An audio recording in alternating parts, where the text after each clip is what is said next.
Aglaonema एक ऐसा plant जो अपनी सुंदर पत्तियों के कारण सभी गार्डनर्स को बहुत पसंद है और सभी गार्डनर्स इसे लगाना भी पसंद करते हैं। अगर हमें अपने गार्डन को या होम को डेकोर करना है तो ये एक बहुत अच्छा ऑप्शन है एग्लोनिमा प्लांट, जिससे हम अपने गार्डन को और घर को सजा सकते हैं। ये हमारे गार्डन में एक खूबसूरत रंग देता है। तो विंटर्स में इसकी हमें कैसे केयर करनी है, आइए आज हम इसके बारे में चर्चा करेंगे। चर्चा करने के पहले अगर आप मेरे चैनल पर नए हैं तो प्लीज़ चैनल को सब्सक्राइब कर दें और बेल आइकन बटन को प्रेस कर दें ताकि आने वाले नोटिफिकेशन वीडियो आपको मिल सकें। तो जैसे ही विंटर्स शुरू होते हैं तो ये जो हमारे इंडोर प्लांट हैं सबके लिए मुसीबत का टाइम होता है, मुसीबत लेकर आते हैं। तो जैसे ही 15 डिग्री सेंटीग्रेड के नीचे तापमान गिरता है दिसंबर में, तो ये पौधे डोरमेंसी पीरियड में चले जाते हैं और अपनी ग्रोथ को रोक देते हैं। तो डोरमेंसी का मतलब है कि एक ऐसा समय जिसमें हमारे जितने भी इंडोर या आउटडोर प्लांट हैं जिनका डोरमेंसी टाइम चल रहा है वो रेस्टिंग पीरियड में होते हैं।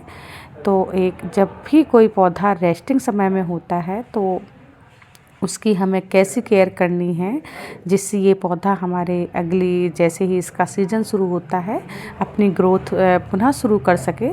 तो आइए कुछ खास टिप्स हैं उनके बारे में हम चर्चा करेंगे। तो जितने भी हमारे इंडोर प्लांट हैं तो उनको हमें क्या करना है, सबसे पहले हमें इसकी धूप की बात करते हैं कि हमें इसे कैसी जगह पे प्लेस करना है। तो हम इनको ऐसी जगह पे प्लेस करेंगे जहाँ सुबह की हल्की गुनगुनी धूप आती है, इतनी धूप कि जितनी हम खुद बर्दाश्त कर सकते हैं उतनी ही धूप में हमें इन पौधों को रखना है, जिससे ये पौधे एनर्जी महसूस करें और इनमें गर्माहट आए। तो हमें इसे ऐसी जगह प्लेस करना है जिससे सुबह की इन्हें हल्की सी धूप मिल सके। अब बात करते हैं इसकी वाटरिंग की। तो इसमें हमें वाटरिंग इतनी करनी है कि ये हफ्ते में एक बार कम से कम, या हम इसकी मिट्टी चेक कर लें। जब इसकी मिट्टी 2 या 3 इंच सूख जाए तब हम इसमें पानी देंगे, क्योंकि पानी ज़्यादा देने से इसकी जो रूट्स हैं वो गल सकती हैं। तो इसमें हमें सोच समझ के वो वाटरिंग करनी है। इसकी पत्तियों पे हम मिस्टिंग कर सकते हैं। तो मिस्टिंग से ये होगा कि इसकी जो पत्तियां हैं वो मॉइस्चर रहेंगी, क्योंकि इस पौधे को मॉइस्चर पसंद है। तो और इसमें जो भी पत्तियों में जमी हुई डस्ट है उसको हम मिस्टिंग करके इसकी डस्ट को हटा देंगे। और गुड़ाई करने के लिए अगर हम को इसको गुड़ाई करना हम इसमें उचित समझ रहे हैं तो इसको हम हल्के हाथों से इसकी गुड़ाई करेंगे, जिससे इसकी पौधे की जो रूट है वो डिस्टर्ब ना हो। और विंटर्स के समय में इस पौधे के साथ हमें कोई ज़्यादा छेड़छाड़ नहीं करनी है, इसकी कटाई छटाई नहीं करनी है और इसमें हमें गुड़ाई नहीं करनी है। और इसमें किसी भी प्रकार का हमें इसमें कोई भी फर्टिलाइज़र नहीं देना है, बस इसको रेस्ट करने देना है। और इसकी समय समय पे हम वाटरिंग करते रहेंगे, इसको हल्की सी धूप देनी है और बस थोड़ी सी ही केयर में ये हमारा पौधा अगली सीजन के लिए तैयार हो जाएगा। और जैसे ही इसका जो समय है ग्रोथ का वो स्टार्ट होगा तो ये अपनी ग्रोथ फिर से शुरू कर देगा। और इस तरह से हम अपने एग्लोनिमा के प्लांट को इस विंटर्स के सीजन में इसको हम सेव कर सकते हैं। और इसकी बाकी प्रोपगेशन की बात करते हैं तो इस समय इसका हमें कोई भी प्रकार की किसी प्रकार की कोई भी इसकी कलम नहीं काटनी है, इसको प्रोपोगेट नहीं करना है। और जैसे ही फरवरी मार्च का महीना शुरू हो जाएगा तो इसको हम पप्स के द्वारा इसको हम प्रोपोगेट कर सकते हैं, या कटिंग के द्वारा इसको हम प्रोपोगेट कर सकते हैं। ये छोटे छोटे पप्स निकालता है, बेबी पप्स, उसको सेपरेट करके हम इसको सेपरेट कर सकते हैं।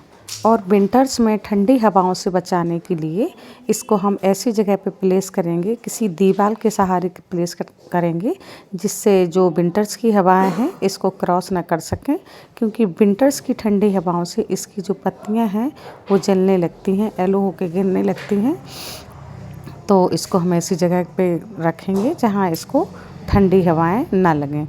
बाकी इस प्लांट को फंगस से बचाने के लिए हम क्या करेंगे, 1 ग्राम हम इसमें फंगीसाइड पाउडर लेंगे और उसे 1 लीटर पानी में डिजॉल्व करके इसकी पत्तियों पर और इसकी रूट्स में हम इसको छिड़केंगे, जिससे इस पौधे की रूट्स में फंगस ना लग सके। तो ये छोटी छोटी सी जानकारी है जो हमारी विंटर्स में एग्लोनिमा प्लांट को बचा सकती हैं।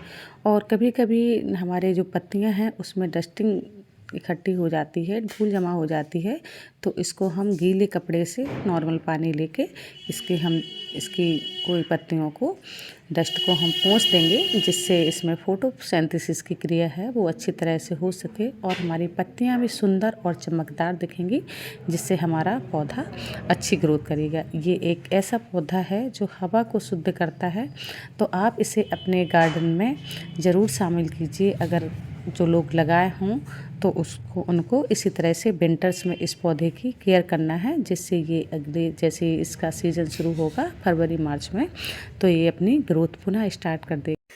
तो मित्रों, मेरे द्वारा दी गई जानकारी आपको कैसी लगी कमेंट करके ज़रूर बताएं।